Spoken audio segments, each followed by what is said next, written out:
you still remember Good Times? The show that filled living rooms with laughter, love, and life lessons? But what if I told you that behind those smiles, the cast was fighting battles no camera ever captured? Broken hearts, fading fame, and untold pain hid beneath the laughter. The Evans family made America believe in hope, yet off-screen, their real stories were far from sitcom endings. Stay with me, because what happened to the stars of Good Times will make you see them in a way you never have before. This is the truth behind the laughter. At the heart of the Evans family stood Esther Roll, who played the strong and loving mother, Florida Evans. Born in Pompano Beach, Florida, in 1920, Esther became a symbol of dignity and faith for Black women everywhere. She fought fiercely for fair representation on television, often clashing with producers who wanted to turn pain into comedy. Her stand came at a cost. She was respected, but isolated. She filled her life with work. In films like Summer of My German Soldier, Driving Miss Daisy, and Rosewood, but her personal life was marked by solitude. Her marriage ended quietly, and she had no children. In her later years, diabetes and financial struggles wore her down.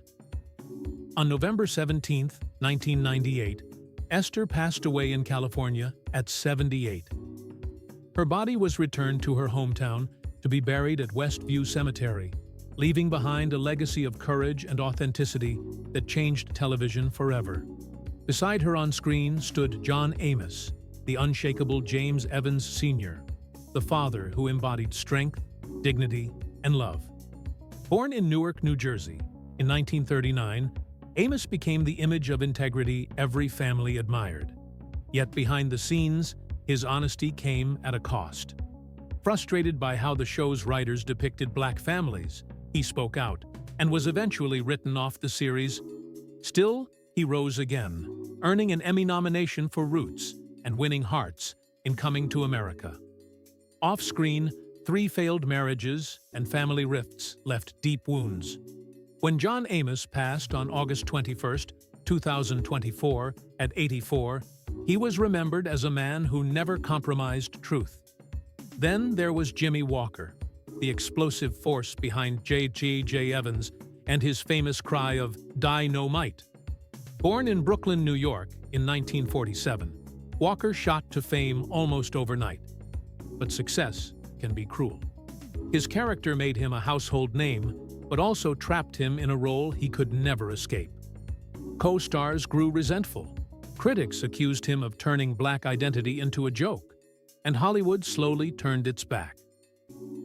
After the show ended, Walker returned to stand-up comedy, traveling from club to club across the country. He never married, never had children, and once said he was born to be alone. Now, in his late 70s, he still performs for loyal fans, chasing the same laughter that once made him a star. The lively and glamorous neighbor, Willona Woods, was brought to life by Jeanette Dubois. Born in Philadelphia in 1932, Dubois was more than an actress. She was a singer, songwriter, and cultural icon. She wrote and performed "Movin' On Up," the iconic theme song for the Jeffersons, which became an anthem of Black pride and perseverance. Behind her smile, however, were years of personal tragedy.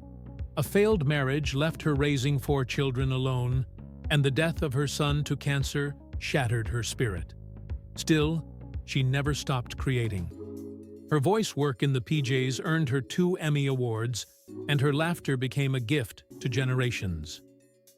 On February 17, 2020, Jeanette Dubois passed away peacefully at her home in Glendale, California, at 77. Her voice and her spirit remain eternal. Bernadette Stanis, the actress who played the graceful Thelma Evans, gave young Black women a new kind of role model: intelligent, ambitious, and confident. Born in Brooklyn in 1953, she rose to fame early, but struggled to maintain her footing once Good Times ended. Hollywood had little space for her, and her personal life was filled with heartbreak. 4 marriages, 4 endings, and the loneliness of being loved for her image rather than her soul. Still, she rebuilt her life through writing, publishing best-selling books like Situations 101, where she explored love, betrayal, and healing. Now in her 70s, Bernadette Stanis lives in Atlanta, surrounded by her children and grandchildren, content in the peace she created for herself. The youngest Evans child, Michael, was played by Ralph Carter, a bright, hopeful boy who captured America's heart at just 13. Born in New York City in 1961, Ralph's performance was pure sincerity, but fame came too soon. After Good Times, he returned to Broadway, starred in Ricin, and even released a music album, Young and in Love. When Hollywood's spotlight faded, he chose a simpler path: teaching, performing in small theaters, and raising a family. Today, Ralph Carter lives quietly with his wife River York and their 5 children, still singing occasionally for fans who never forgot him. One of the show's youngest stars became one of the greatest icons of all time, Janet Jackson. At just 11, she touched hearts as Penny, the little girl whose pain mirrored reality for so many. That role sparked her rise beyond the Jackson family shadow. With albums like Control and Rhythm Nation, she turned struggle into empowerment. Yet behind her success were heartbreaks, failed marriages, and the painful fallout from the 2004 Super Bowl scandal. The loss of Michael Jackson nearly broke her, but her comeback with Unbreakable and the Together Again tour proved her strength. Today, Janet Jackson remains a living symbol of resilience and legacy. Johnny Brown, who played Nathan Bookman in Good Times, brought warmth and humor to the show's later seasons. Born in St. Petersburg, Florida, he was nearly cast in Sanford and Son, but lost the role due to a contract issue. Despite the setback, he kept performing until his passing in 2022. At 84, Ben Powers, who portrayed Keith Anderson, Thelma's devoted husband, joined the final season as a symbol of love and hope. After leaving Hollywood, he focused on family life in Massachusetts until his death from liver cancer in 2015. At 64, Moses Gunn, who played Carl Dixon, was a celebrated theater actor known for Shaft and Ragtime. A founder of the Negro Ensemble Company, he died in 1993. Honored for his talent and integrity, Chip Fields, who played Lynella Gordon, Penny's abusive mother, delivered one of the most unforgettable and painful performances in television history.